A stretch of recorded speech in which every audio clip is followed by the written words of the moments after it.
balikan. Balikan nih. Aduh. Kesalahan makanya Contoh singkatnya. Assalamualaikum warahmatullahi wabarakatuh. Waalaikumsalam warahmatullahi wabarakatuh. Kita langsung aja lah ke pembahasan. Yaitu saya akan coba mempresentasikan rencana tindak lanjut skor edukasi model pada permainan tradisional Gobak Sodor. Jadi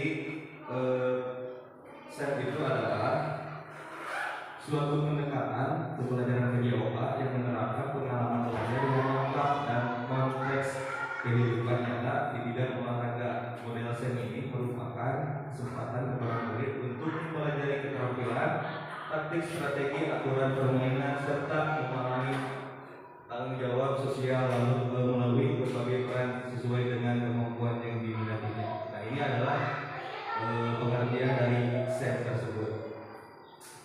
Nah, karakteristik SEP yang pertama itu pengalokasian waktu. Jadi di dalam pengalokasian waktu ini ada pengorganisasian murid. Yang kedua, berbagai peran atau permainan yang dimodifikasi. Gak usah kita memaksakan untuk masuk ke dalam permainan yang sesuai dengan kita bisa memodifikasi permainan tersebut yang akan dilaksanakan.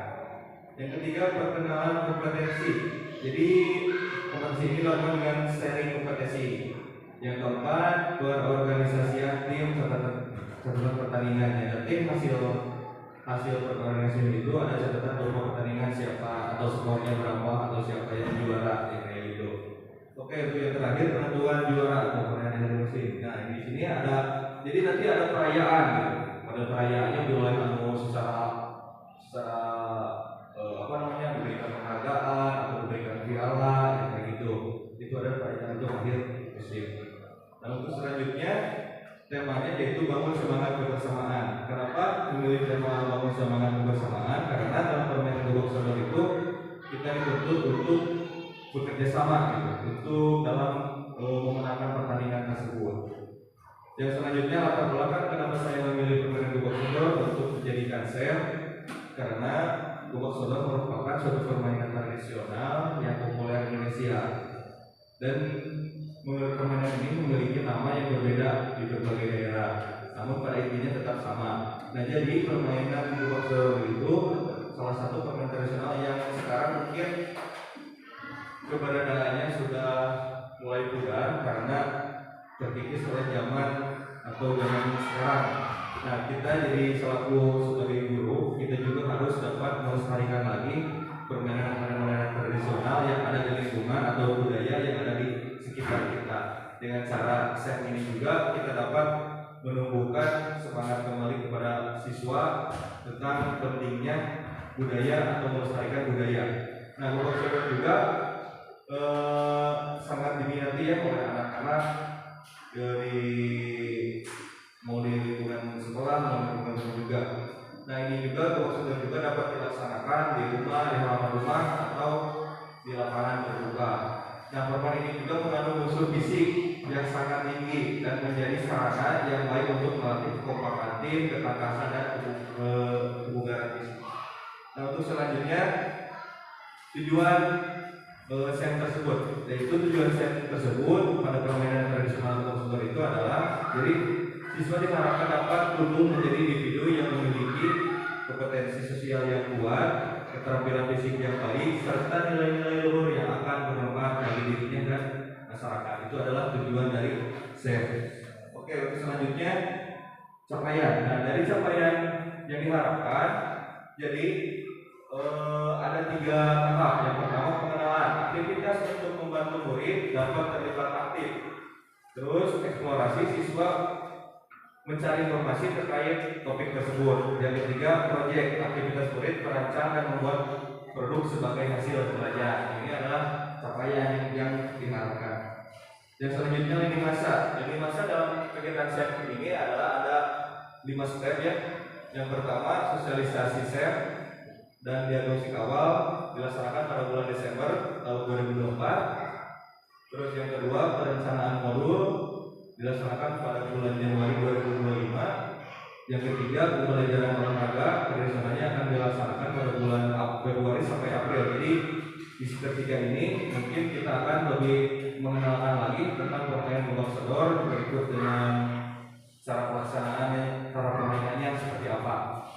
Yang keempat yaitu tahap pelaksanaan. Jadi tahap pelaksanaan akan dilaksanakan di bulan Mei. Yang selanjutnya terakhir tahap kelima yaitu umpan balik dan evaluasi. Nah ini adalah masa dalam pembelajaran sport edukasi modern atau SEP. Ada permainan tradisional gobak sodor. Nah setelah tadi melihat ini masa, lalu kita bisa mulai dari mana? Nah dari dilihat dari ini kita akan memulai dari persiapan, pelaksanaan dan refleksi. Di tahap persiapan misalnya kita berkoordinasi dulu dengan pihak sekolah atau pihak terkait, terus kita melakukan asesmen diagnostik atau asesmen awal, ya, terus perencanaan modul. Nah, perencanaan modul itu dilakukan di tahap persiapan.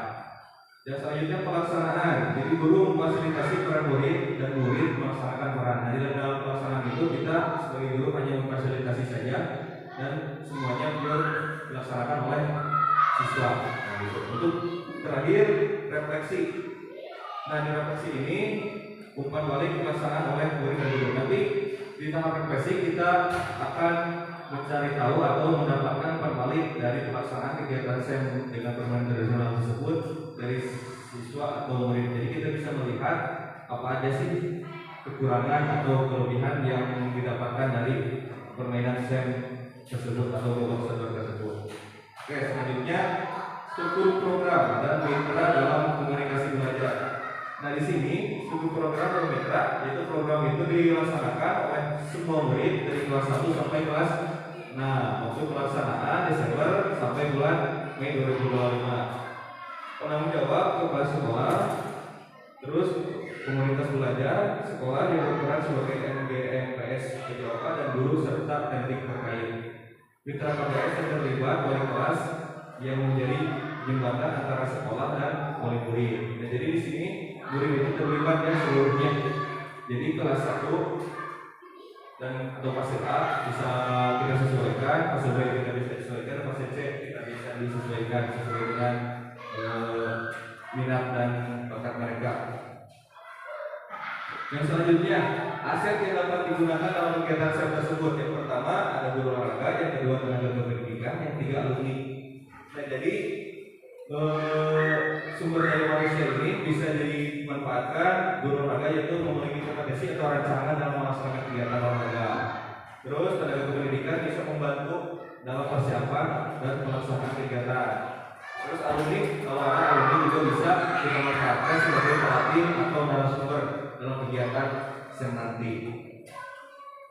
Untuk sarana prasarana, lapangan olahraga, peralatan olahraga dan ruang kelas. Untuk lapangan kita bisa memanfaatkan lapangan upacara buat kegiatan gobak sodor. Nanti kita sesuaikan lagi tempatnya atau jaraknya atau luasnya kira-kira yang cocoknya seperti apa gitu.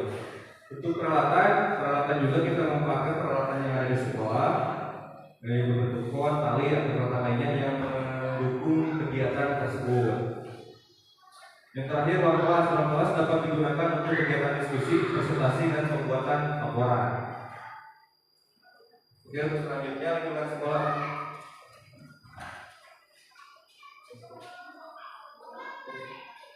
Untuk budaya untuk lingkungan sekolah ada budaya sekolah.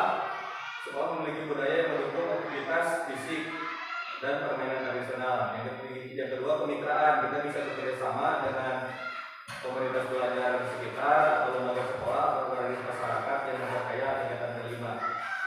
Terus yang selanjutnya lingkungan alam dan lingkungan alam. Sekolah memiliki lingkungan yang hijau dan asri dapat dimanfaatkan untuk kegiatan fisik di luar ruangan. Rencana evaluasi. Jadi evaluasi di sini dalam pelaksanaan kegiatan tersebut kita bisa melihat dari umpan balik siswa.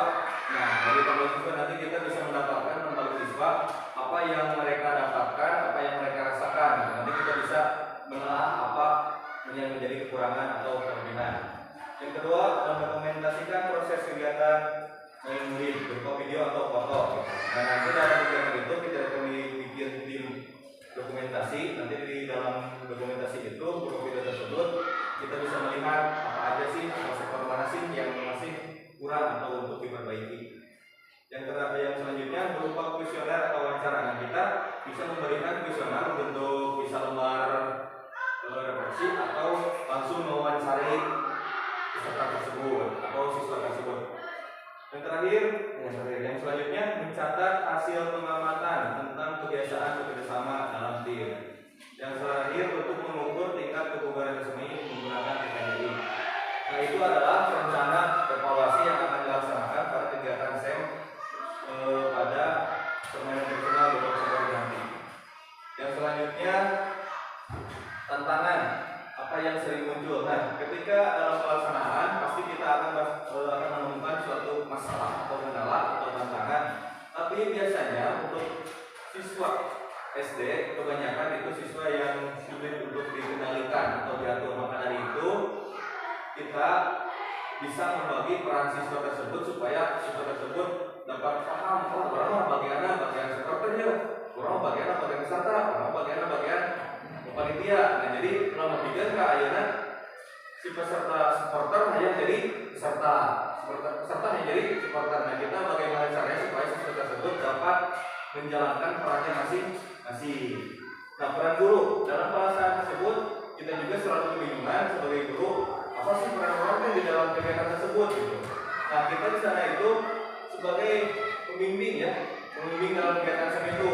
Misalkan ada murid yang kesulitan bisa kita bantu gitu kan, atau misalkan ada murid yang kurang mengerti, kurang paham bisa kita bantu atau yang lainnya. Dan kita sebagai guru di sana itu hanya murni sebagai fasilitas atau fasilitator ya, hanya memfasilitasi saja.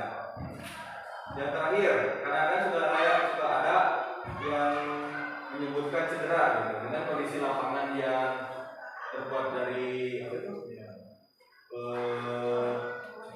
Coran atau apa gitu, itu menimbulkan pasti bakal terjadinya cedera. Tapi solusinya mungkin kita bisa menyiapkan tim medis di sana dengan obat-obatan atau pembalut atau betadine kayak gitu. Nah, itu adalah tantangan-tantangan yang sering muncul dalam kegiatan SEM. Oke, selanjutnya thank you. Oke, terima kasih. Mungkin itu aja yang dapat saya sampaikan dalam kegiatan SEM.